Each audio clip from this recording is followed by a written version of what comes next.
So far, this film has focused on the people in power. But to understand where we are headed, we will need to turn our attention to those groups which have never held formal political power at the national level, but whose culture and influence is instrumental in comprehending our political divisions. Since its inception, the nation has been dominated either by Afrikaner or Nguni elites. But our country is far more complex than that. It is not so much a nation as a family of nations, and like all large families, our feuds are buried deep in the past and shape our relationships with the present. While most foreigners tend to think of South Africa as a nation of black natives and white settlers, the truth is more complex. Today, the ethnic divisions of centuries gone by remain etched into the map like old watermarks beneath the boundaries and provinces and transport links. Mass urbanization notwithstanding, the distribution of people has changed very little in centuries. The West is Afrikaans-speaking, the North is home to the mutually intelligible Sotho, Tswana and Pedi, and the East is composed of the mutually intelligible languages of the Nguni nations. The original inhabitants of southern Africa are the Kwe and San peoples, itinerant cattle herders and hunter-gatherers, from whom the rest of humanity split off over 100,000 years ago. Their languages are the most phonetically complex in the world, and the origin of the cliques found in Bantu languages today. 3,000 years ago, the ancestors of the Bantu people discovered agriculture and began spreading across the continent, displacing and eradicating all other peoples in their path in successive waves of expansion and resettlement, until they reached what is now South Africa, according to their own oral tradition 800 years ago, and according to archaeological records a few centuries before then. Until well into the 19th century, taking slaves, called botlanka, was common, and bride kidnapping, called ukutwalwa, was common practice for those not wealthy enough to purchase wives through arranged marriages, and is still practiced to some extent today, though illegal. These women were subject to a practice called ukuhlonipha, which today means respect or deference to authority, but was once a complex and strict set of taboos which, among other things, prohibited women from pronouncing any syllables in the names of their husband's family. They substituted click consonants from their native tongues and passed these variations on to their children, creating the uniquely mixed southern Bantu languages we know today. The native inhabitants of southern Africa were pushed into the arid lands in the west, and when the Dutch arrived in 1652, they were sucked into the colonial society through the burgeoning economy under conditions of both voluntary labour and slavery, intermarriage and missionary education. The Dutch culture dominated their communities, and their language and culture would soon all but disappear. As they were displaced through conquest and settlement, the San hunter-gatherers, referred to as Bushmen, and the Kwe pastoralists, referred to then as Hottentots, were pushed into the mountains and the desert, from where they turned to cattle raiding and slave trading. Colonial authorities would often subject them to violent punitive expeditions in retaliation, and eventually they lost almost all independence from Western modernity. The population of the Cape was supplemented by slaves from Malaysia, Arab traders, Protestant refugees from European religious wars, and displaced Bantu peoples from the wars of Nguni emperors, who united under the common name of Mfengu and fought for the British authorities. Their descendants formed a complex and intermingled network of cultural communities referred to as Cape Coloured, an identity they had adopted since the late 19th century, and spoke a variety of 17th century Dutch, affected by second language contact, which became the language known as Afrikaans. They founded their own states, such as the Griqua Republics in South Africa and the Rehoboth Republic and the Bondelswarts in Namibia. The first use of Afrikaans in writing was in Arabic script by the Kurdish scholar Abu Bakr Effendi. Cape Coloureds, divided between Afrikaans and English, Christianity and Islam, proximity to black or white, have remained a marginalised, pessimistic and sceptical people, but have nevertheless had an outsized influence on the development of South African culture, with poets and philosophers like Adam Small and jazz masters like Abdullah Ibrahim. Being that the Cape had been settled by modern civilization the longest, it holds the most developed economy in the country and the most diverse and complex cultural milieu. After the British seized the Cape to prevent Napoleon from controlling access to the eastern trade routes, they abolished slavery in the first ever global campaign against the slave trade, and had long since made it illegal to enforce any slave contract on British soil, meaning that any man who set foot on England was a free man, which inspired a unique form of English Christian patriotism from freed slaves like the famous Olaudah Equiano. England and Poland were the first democracies since the fall of the Roman Republic, and established equality before the law hundreds of years before any other major European state.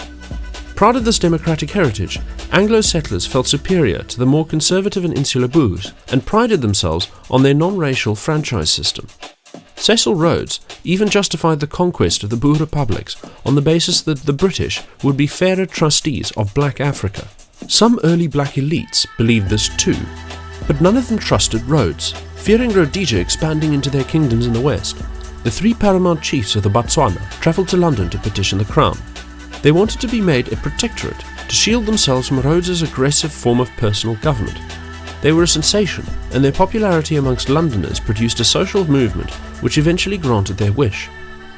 Saul Plaatje, an ANC founder responsible for formalizing the Setswana language, narrated his people's experience of subjugation at the hands of Emperor Mzilikazi in his novel Moody, and developed his ideas of a unified non-racial South Africa on his experiences as a legal clerk in the Cape. Trek Boers, staunchly conservative, ethnocentric and Protestant, dominated the culture of the interior, where they were surrounded and outnumbered by the native population, with whom they had never shared a culture, while the more cosmopolitan Afrikaners of the Cape, sharing space with Anglos and surrounded by the more modern and westernized Cape Coloureds, are more susceptible to liberalism and pragmatic beliefs. Under Afrikaans nationalism, the Cape voted predominantly for the Anglo-dominated liberal parties, like the United Party and the Progressive Party, and this is carried into the present day, where nearly 3/4 of the vote in the Western Cape goes to their successors, the Democratic Alliance. Anglo-South Africans, sharing most of their cultural traits with the global Anglosphere, tend to follow cultural and political trends in the wider world, and tend towards progressive liberalism. Distancing themselves from apartheid, which is blamed on the supposedly less civilized Afrikaans culture, they pride themselves on being more enlightened and sensitive to African culture, but condescendingly withhold criticism of its less savoury aspects, tending to believe that black people cannot help themselves and require protection and assistance to succeed, an Anglosphere phenomenon referred to by the poet Rudyard Kipling as the white man's burden, though even those who consciously repudiate Kipling for his colonial attitudes often exhibit the archetypal forms of it themselves, today expressed in attempts to compensate for white privilege and collective guilt. Consequently, Anglos as a group are broadly resented for their whiteness and affluence by blacks and for their condescending moral elitism by Afrikaners and everyone else. And so, the Cape has always been different. King Shaka left a profound legacy. Before his meteoric rise, the Zulu was a small tribe and the people of Mthethwa, Ndwandwe and the Khumalo kingdoms were separate peoples. They fell under the reign of local chiefs, and occasionally paramount chiefs who could maintain informal alliances along great distances. But as access to trade goods at Maputo opened up, and the people who would later become Zulu flourished through the sale of ivory and slaves, which made them comparatively wealthy and fueled rapid population growth, this created pressure on groups who could no longer expand into empty territory, and generated disputes over trade access. And as Shaka's patron Chief Dingiswayo consolidated his kingdom, he was defeated by Zwide Kalanga, and Shaka took his place and waged war on Zwide and other rivals. Shaka brutally consolidated a single national identity, crushing all people in his path.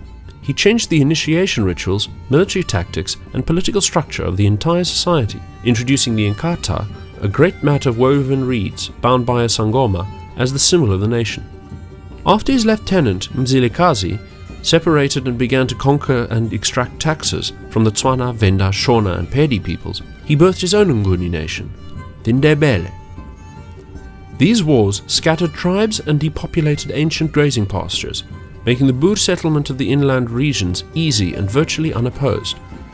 The Zulus share with the Basotho the rather unique achievement of having defeated the British in combat, and having a cohesive sense of identity, they've remained stable, proud and independent, and less susceptible to the insecurities which plague other southern Bantu national identities, many of which arose out of linguistic generalizations and standardizations made by missionaries who were attempting to formalize native languages for the purposes of proselytizing Christianity.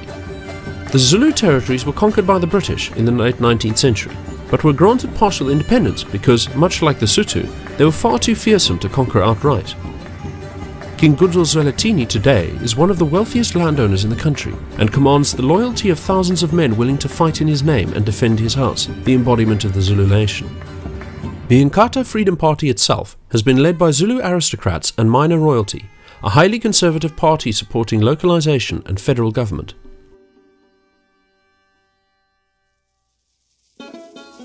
Under British rule, a large quantity of Indians were brought over as an indentured labour force to work on the sugar canes. They were accompanied by professionals, merchants and wealthy Indian businessmen, and form a large, well-educated minority who dominate the economy of Durban and maintain strong ties to their cultural heritage with a unique culinary tradition characterised by extreme uses of chili and several fast food adaptations of curried dishes. Curry powder has become so essential a seasoning to South African cuisine across racial lines that it was included in the essential goods list used to estimate national inflation. Being generally better educated, Indians have excelled in commerce and have been employed as skilled technocrats in ANC cabinets with few other talents to draw on. They constitute the largest population of Indians outside of India. Johannesburg, which forms the largest and wealthiest city, was founded, as many prominent towns were, upon mining. From a few artisanal mining settlements in the late 19th century, the city population exploded to 100,000 as gold and diamond discoveries attracted a gold rush. This motivated attention from the British, who soon set about supplying pressure to the Boer republics with an eye to seize control of them. These territories, while appearing to be large claims on the map, contained large and significant zones controlled by Bantu nations, who had been beaten back from white settlements. Johannesburg, called Egoli or City of Gold by much of the country, was seen as a place for many young men to make their fortune, and even today attracts the more ambitious of the nation and has a culture of hard pragmatic materialism and cutthroat efficiency. In the far north, in the province named after the Limpopo River, lie the most neglected peoples of South Africa. The Pedi, a northern Sotho nation, the Ndebele, a Nguni tribe founded by Zulu General Mzilikazi, the Venda, a people related to the Shona of Zimbabwe, and the Tsonga, who speak a rather distinct language. The Venda are seen as stereotypically slick businessmen, and the Tsonga are still referred to today by the colonial misnomer Shangaan, even by other blacks, who frequently discriminate against them, applying the same stereotypical slurs that white racists traditionally have attributed to blacks: animal strength, sexual prowess, stupidity, and criminal tendencies. The African culture here, receiving little modern development from a state that prefers to lavish rewards on loyal followers of fellow nations, is considered backwards and thick with witches, and a source of both ridicule and fear for much of South Africa. Lightning-related deaths in South Africa are about 4 times the global average, so intense that it has transformed the shape of the earth in the Drakensberg and Maluti mountains, and people are struck frequently. This is often attributed to witchcraft, and witches are still burnt alive today. But while ancestor worship, paganism and animism still influence modern South Africa, the biggest influence is Christianity. The Zionist Christian Church, or ZCC, founded by Ingenas Lekhonyane in 1924, after a revelation on Mount Tabakone, the church mandates Jewish dietary law and abstinence from tobacco, alcohol and other drugs, requires conservative dress codes and quasi-military attire and ranking for male members, and focuses on faith healing to draw in worshippers. Its members number over 10 million, most of whom attend an annual pilgrimage to the town of Moriah. The Xhosa are by far the most influential black nation, but are a more diffuse people than others, having no single king, unlike the Sotho, Tswati or Zulu. Today they have the highest portion of support for the ANC of any province and have dominated the leadership of the party throughout its history. Arab traders of the day referred to them as unbelievers or kuffar, and the British took this as an ethnonym, and for over a century the Xhosa were officially referred to as Kafirs, and their land, after British conquest, was called British Kaffraria. This word would become a racial slur against all black South Africans, and today it is a jailable offence to refer to black people as such. Being the closest to the Cape culturally, the Xhosa have the highest proportion of vocabulary and phonology borrowed from Khmer languages, and were the most heavily exposed to Protestant missionaries. Consequently, their national culture has been characterized by prophecy and Christian eschatology and native spiritual reactions to it. Their cultural memory is dominated by 3 prophets, Nonkawuse, Makanda, and Tsikana, and subsequent prophets like Nontenta Nkwenkwe have been profoundly influential on their struggle for independence. The most famous of these was Nonkawuse. She was a young girl who was said to have visions given by the spirits of the ancestors in 1856. She believed that the apocalypse was imminent and bade the people destroy their crops in sacrifice to prepare for the resurrection of the dead. When the people followed these instructions, the resulting famine reduced the Xhosa population from over 100,000 to fewer than 30,000. Nongqawuse blamed those stingy ones who did not participate in the sacrifice, but perhaps repulsed by her, the chief of Bomvana handed her over to the British administrator Major Gawler, who kept her as a house servant. Arguably, the most influential prophets among the Xhosa nation today lived a generation before Nongqawuse. Tsikana was the first man to adapt Protestant Christianity to African culture, and identified the God of the Christian Bible with the creator god of the native Xhosa religion, Thixo, which is the name of God in isiXhosa to this day. After converting, he denounced polygamy and fornication, and preached tolerance, peace and coexistence, building a large following, but did not seek political power. Miracles were attributed to him, and the hymns he composed are still sung today. His rival, Makanda, also known as Nqele, or the left-handed one, also converted to Christianity and became an advisor to the royal house of Kgagabe. But as he grew to despise white settlers for their treatment of black labourers, he turned away from Christianity and developed his own religion. By inverting the morals of Christianity, he preached worship of an entity he referred to as Mdali Dipu, or Lord of the Deeps, the enemy of uThixo, and embraced the traditional use of magic, earning denunciation from Tsikana, who saw this as something satanic. Makanda formed a powerful cult following due to his natural intelligence and charisma, and rallied people to attack collaborators with the British. He launched an assault on Grahamstown in 1819 with more than 6,000 men, promising them his muti would turn the enemy's bullets to water, and that they would sweep the white man into the sea from whence he came. His forces were massacred after Khmer reinforcements under Jan Boesak came to the aid of the British, and Nqele was imprisoned on Robben Island, and later drowned attempting to swim to freedom over the wild waters of the Cape.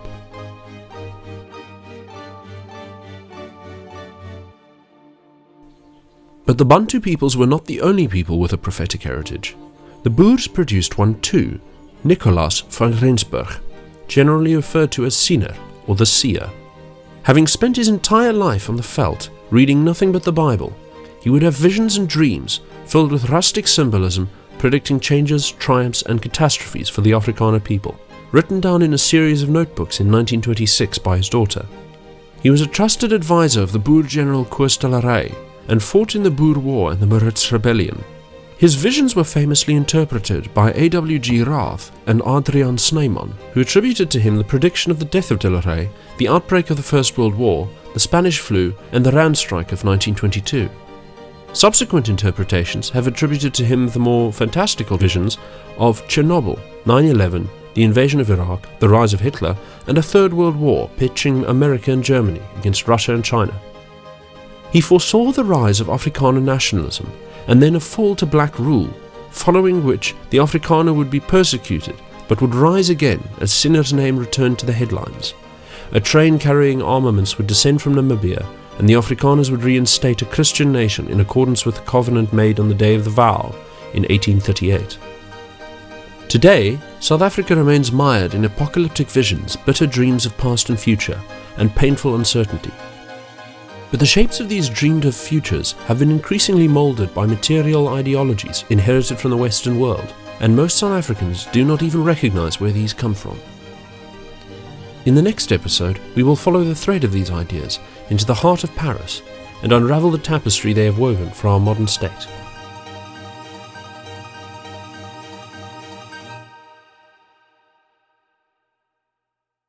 Mr. Malema, you have no authority to talk about land ownership.